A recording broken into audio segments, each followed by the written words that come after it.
तो चलिए आज एक ऐसी डरावनी कहानी में उतरते हैं जहां कला, जुनून और बदला सब एक साथ एक ही मंच पर नाच रहे हैं। कहानी का नाम है मौत का नाच। कहानी की पहली लाइन ही देखिए, रोंगटे खड़े कर देती है।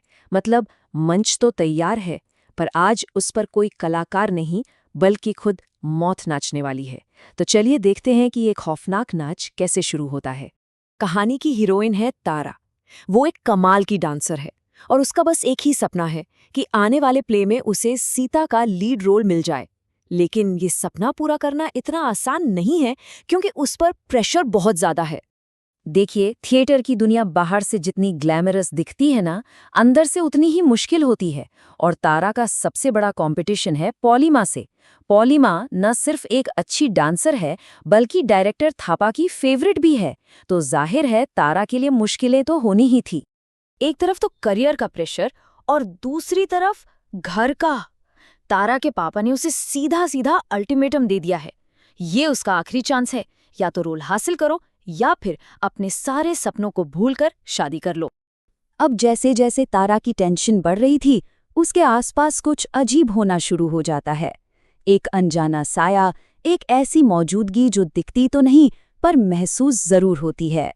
और इसकी शुरुआत होती है बहुत ही धीरे से। कमरा अंदर से बंद है और अचानक बर्फ जैसी ठंडी हवा का एक झोंका आता है। सोचिए कहाँ से आया होगा ये। फिर एक और अजीब घटना, उसका फोन पूरी तरह से पानी में भीगा हुआ मिलता है, जबकि पानी का जग तो अपनी जगह पर रखा है। मतलब जैसे किसी ने जानबूझकर, किसी अनदेखी शक्ति ने ये सब किया हो। और अब वो डर पहली बार एक शक्ल लेता है। मेट्रो प्लेटफॉर्म के ठीक सामने सफेद कपड़ों में एक औरत खड़ी है। उसका चेहरा पीला पड़ चुका है और उसकी आंखें वो सिर्फ और सिर्फ तारा को घूर रही हैं। अब ये साया सिर्फ आसपास नहीं रहता बल्कि तारा के अंदर घुस जाता है। एक क्लर्क जो तारा को ऑडिशन छोड़ने को कहता है, उसे तारा की आवाज में कोई और ही जवाब देता है। एक ऐसा जवाब जो उस क्लर्क की रूह कंपा देता है।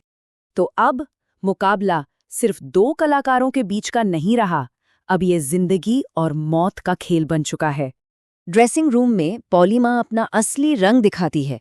वो तारा को धमकाती है, उसे बेइज्जत करती है और लगभग उस पर हाथ उठाने ही वाली होती है ताकि तारा डर जाए और पीछे हट जाए। लेकिन जैसे ही पॉलीमा तारा की तरफ बढ़ती है, कमरे की हवा एकदम ठंडी हो जाती है। एक पीला बेजान सा हाथ पॉलीमा की कलाई को पकड़ता है और एक ही झटके में उसे दीवार पर दे मारता है। उसका सिर जमीन से टकराता है और बस पॉलीमा की कहानी वहीं खत्म। तारा ये सब अपनी आंखों से देखती है और कांपती रह जाती है। पॉलीमा की मौत के बाद तारा के डांस में एक अजीब सा निखार आ जाता है।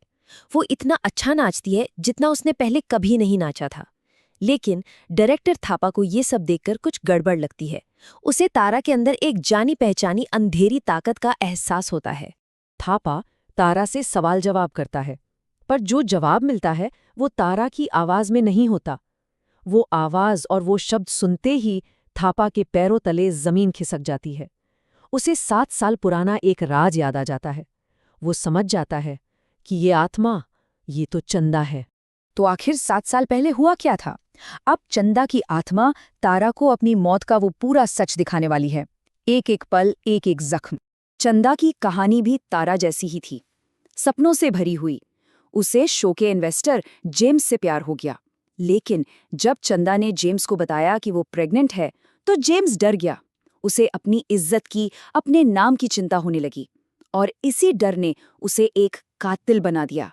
और ये कत्ल किसी एक इंसान ने नहीं किया था, ये एक सोची समझी साजिश थी।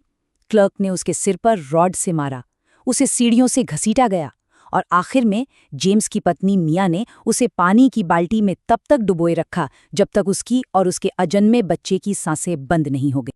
अब वक्त आ गया है प्रीमियर की रात का।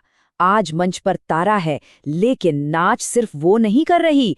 आज चंदा की आत्मा अपने कातलों से अपना बदला लेने के लिए तैयार है।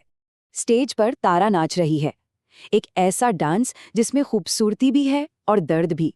ऐसा लग रहा है मानो शरीर तारा का है, पर आज उसके अंदर की आत्मा चंदा की है, जो अपना आखिरी नाच कर रही है। नीचे दर्शक तालियां बजा रहे हैं, और ठीक उसी वक्त ऊपर अंधेरे में चांदा की आत्मा अपने 3 कातिलों के साथ मौत का असली नाच कर रही है। उनकी चीखें तालियों के शोर में दब जाती हैं और फिर डांस खत्म होता है एक भयानक अंत के साथ। तालियों की आवाज चीखों में बदल जाती है जब ऊपर से 1, 2 नहीं बल्कि 3 लाशें, जेम्स, मिया और उस क्लर्क की लाशें सीधा स्टेज पर आकर गिरती हैं। तो बदला पूरा हो चुका है, इंसाफ मिल गया। लेकिन इस खूनी रात के बाद कहानी का क्या होता है? पर्दा गिरने के बाद क्या हुआ? तारा डायरेक्टर थापा से मिलने अस्पताल जाती है, जो उस रात डर के मारे भागते हुए एक्सीडेंट में घायल हो गया था। थापा अपना गुनाह मान लेता है। वो कहता है कि उसे 7 साल पहले का सच पता था, पर वो डर के मारे चुप रहा। और फिर वो एक हैरान करने वाली बात कहता है। वो शो को दोबारा शुरू करना चाहता है और लीड रोल तारा को ही देना चाहता है। तारा मुस्कुराती है और रोल एक्सेप्ट कर लेती है, लेकिन उसकी ये मुस्कान एक बहुत बड़ा सवाल पीछे छोड़ जाती है। क्या तारा अब आज़ाद है?